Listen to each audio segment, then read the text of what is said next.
A very good morning class, welcome back. तो हम पढ़ने जा रहे हैं आज लिंग के बारे में और जानते हैं कि आखिर क्या है ये लिंग, किसे कहते हैं। लिंग शब्द के जिस रूप से उसके पुरुष जाति या स्त्री जाति होने का बोध होता है उसे हम लिंग कहते हैं। जिससे हमें ये पता चलता है कि वो पुरुष जाति के बारे में बताया गया है या स्त्री जाति के बारे में बताया गया है, उसे हम क्या कहते हैं, लिंग कहते हैं। ठीक है, इतना आपको समझ में आया।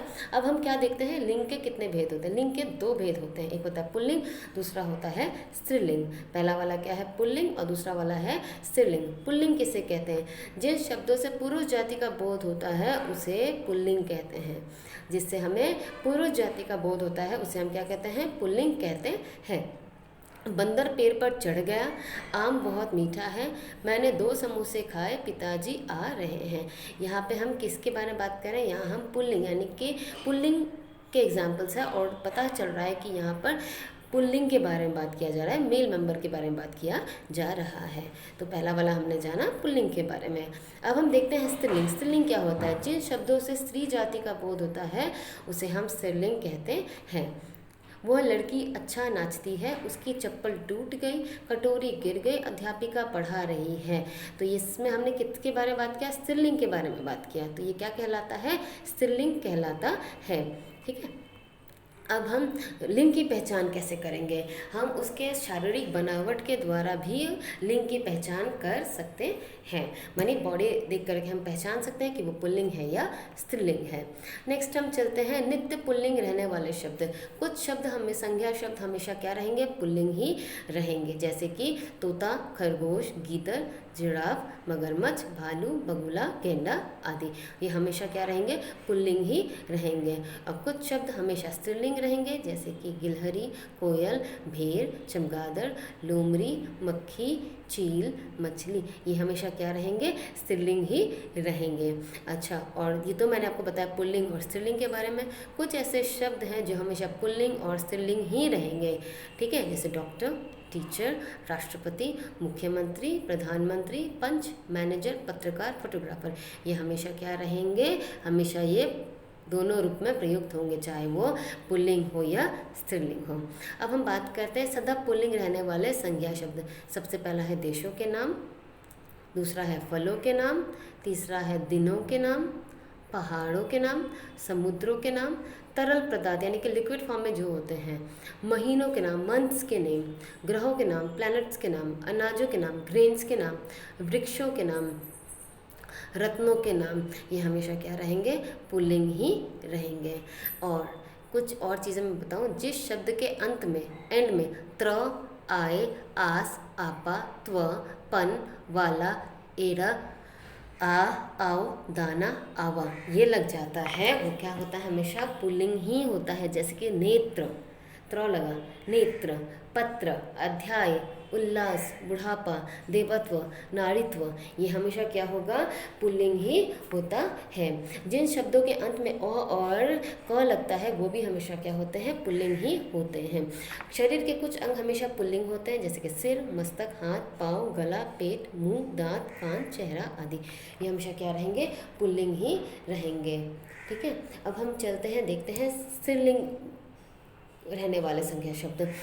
बर्तनों के नाम, अंगों के नाम, आहार के नाम, नदियों के नाम, महीनों के नाम, भाषाओं के नाम, किराने की वस्तुओं के नाम। ये हमेशा क्या रहेंगे, हमेशा ये स्त्रीलिंग ही रहेंगे। ठीक है, और जिस शब्दों के अंत में आवट, आई, ता, आस लगते हैं वो भी स्त्रीलिंग होते हैं। जिन शब्दों के अंत में इया लगता है वो भी स्त्रीलिंग कहलाएंगे। ठीक है, तो ये हमेशा क्या रहेंगे, स्त्रीलिंग ही रहेंगे। अब हम एक्सरसाइज की बढ़ते हैं और देखते हैं क्या एक्सरसाइज में नीचे दिए गए वाक्य में रंगीन छपे शब्दों के लिंग बताइए। इसमें हमारा क्या, इसको आपको लिंग बताना है।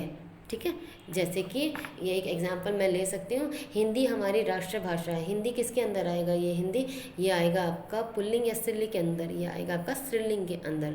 ठीक है, तो इस तरह से आपको जो ब्लू कलर में दिया गया उसमें आपको ढूंढना है कि वो पुल्लिंग है या स्त्रीलिंग है।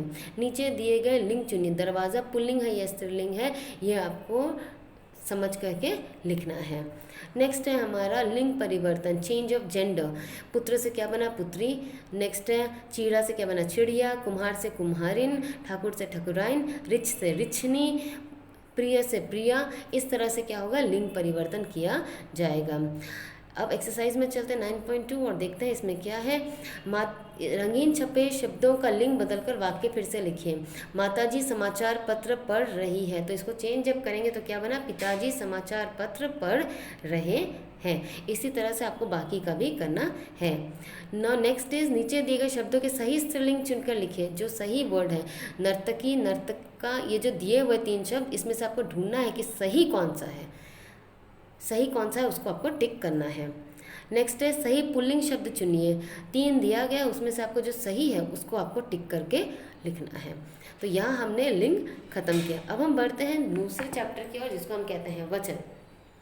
वचन किसे कहते हैं, शब्द के जिस रूप से उसके एक अथवा अनेक, एक या अनेक बहुत सारे होने का पता चलता है उसे हम कहते हैं वचन। वचन के 2 भेद होते हैं, एक होता है स्त्रीलिंग, दूसरा होता है पुल्लिंग। सॉरी एक होता है एक वचन, दूसरा होता है बहुवचन। ठीक है, हिंदी में वचन के कितने भेद होते हैं, दो भेद होते हैं, एक होता है एक वचन, दूसरा होता है बहुवचन। ठीक है, इसको हम क्या कहेंगे, एक वचन, और दूसरे को हम कहेंगे बहुवचन। एक वचन क्या होता है, जिसमें हम सिर्फ एक के बारे में बात कर रहे होते हैं। एक वचन क्या होता है, जिसमें हम सिर्फ एक के बारे में बात कर रहे होते हैं। फिर से मैं आपको रिपीट कर दूं, क्या है वचन। वचन क्या होता है, शब्द के जिस रूप से उसके एक या अनेक, यानी कि एक के बारे में या बहुतों के बारे में बताया जाए, उसको हम कहते हैं वचन। और वचन के 2 भेद होते हैं, एक होता है एक वचन और दूसरा होता है बहुवचन। एक वचन में सिर्फ हम एक के बारे में बात कर रहे होते हैं, जैसे कि कुत्ता भौंक रहा है, इसमें कितने कुत्तों के बारे में बताया गया है, एक के बारे में बताया गया है, तो वो है एक वचन। बहुवचन में हम जब बहुतों के बारे में बताते हैं वो कहलाता है बहुवचन। मैंने बहुत सारी जलेबियाँ खा ली हैं। जलेबियाँ, उसने एक नहीं खाई, उसने बहुत सारी जलेबियाँ खाई है, तो किसके अंदर आता है, बहुवचन के अंदर आता है। अब हम वचन की पहचान कैसे कर सकते हैं। वचन की पहचान हम संज्ञा, सर्वनाम और विशेषण के द्वारा या क्रिया के द्वारा हम पहचान सकते हैं। जैसे कि अब एग्जाम्पल देखते हैं, लड़का स्कूल जा रहा है। लड़का क्या होता है, संज्ञा है, और ये लड़का यानी कि एक वचन, लड़के बहुवचन। ठीक है, तो मैं एक वचन, हम बहुवचन। तो इस तरह से वह लंबा आदमी, लंबा क्या है, उस आदमी की विशेषता है, लंबा विशेषण, आदमी एक वचन। तो इससे भी हम पहचान सकते हैं कि वो एक वचन है या बहुवचन है। नेक्स्ट हम देखते हैं क्रिया। क्रिया के द्वारा कैसे हम पता कर सकते हैं, जैसे कि शेर सो रहा है, शेर सो रहे हैं। डिफरेंस समझ में आया, शेर सो रहा है, यहाँ एक के बारे में बताया गया, शेर सो रहे हैं यानी कि बहुतों के बारे में बताया गया है। तो इससे ये क्रिया है, क्रिया के द्वारा भी आप पहचान सकते हैं कि वचन एक वचन है या बहुवचन है। ठीक है, अब सदा एक वचन रहने वाले शब्द। सदा एक वचन रहने वाले शब्द क्या क्या है, सदा एक वचन रहने वाले शब्द हैं, सदा एक वचन रहने वाले शब्द कौन कौन से हैं देख सकते हो आप। पहला है जनता, दूसरा है पानी, तीसरा है दूध, चौथा है सोना। और हमेशा बहुवचन रहने वाले शब्द कौन कौन से हैं, प्राण, बाल, लोग, आंसू। ठीक है, और एक वचन का बहुवचन में प्रयोग कैसे किया जाता है, आदर और सम्मान देने के लिए प्रयोग में किया जाता है। दादी जी स्वादिष्ट खाना बनाती है। नेहरू जी भारत के प्रथम प्रधानमंत्री थे। दादी जी और नेहरू जी, ये जब आप पढ़ते हो तो उसको आपको लगता है ना, अरे जी का प्रयोग किया गया यानी बहुतों के बारे में है, लेकिन इनको किस लिए बताया गया है, इसलिए क्योंकि हमने इनको क्या दिया है, सम्मान दिया है, आदर दिया है। ठीक है, तो ये तो था आपका वचन। अब हम चलते एक्सरसाइज की तरफ। वचन बताइए। बालिका, वह बालिका बहुत साहसी। बालिका एक वचन है या बहुवचन है। चींटियाँ, चींटियाँ क्या होगा, बहुवचन होगा, ऊपर चंद्र बिंदु लगा हुआ है, तो इससे आपको बताना है कि वो एक वचन है या बहुवचन है। नेक्स्ट वाले में हम देखते हैं क्या है। कुशा ने नाई डैश खरीदी। क्या खरीदी, साइकिल खरीदी। ठीक है, इस तरह से आपको ढूंढ के लिखना है। वचन परिवर्तन, कन्या का क्या बनेगा, कन्याएं, लता का क्या बनेगा, लताएं। इस तरह से ये आपको पढ़ते जाना है। नेक्स्ट है हमारा किस तरह से इसको चेंज करना है वो आप इसको पढ़ लेना एक बार। नेक्स्ट है एक्सरसाइज में चलते हैं। एक्सरसाइज 10.2 बहुवचन बनाए पतंग से पतंगे। नेक्स्ट इज एक वचन बनाइए बोलियाँ से बोली। निम्नलिखित शब्दों में से उचित एक वचन शब्द चुनकर लिखें। इसमें से आपको ढूंढना है कौन सा है, ठीक है। मेरे 3 का ख करेक्ट आंसर है। महिला स्पेलिंग रॉन्ग है, महिला महिलाएं, एक वचन ढूंढना है तो महिलाएं तो होगा नहीं, महिला गलत है तो कौन सा सही हुआ, महिला, ठीक है। नेक्स्ट इज उचित बहुवचन शब्द चुनकर लिखो।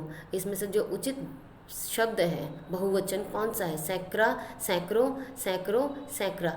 इसमें से जो सही है वो आपको ढूंढ करके लिखना है, ठीक है। अब नेक्स्ट वाक्यों के रंगीन छपे शब्दों के वचन बदलकर वाक्य पूरा लिखो। इसमें क्या करना है, इसमें आपको वचन बदलना है। वचन बदल करके इसको आपको क्या करना है, इसको पूरे सेंटेंस को आपको दोबारा लिखना है। तो इस तरह से हमने वचन को भी हमने कंप्लीट किया। Thank you so much children.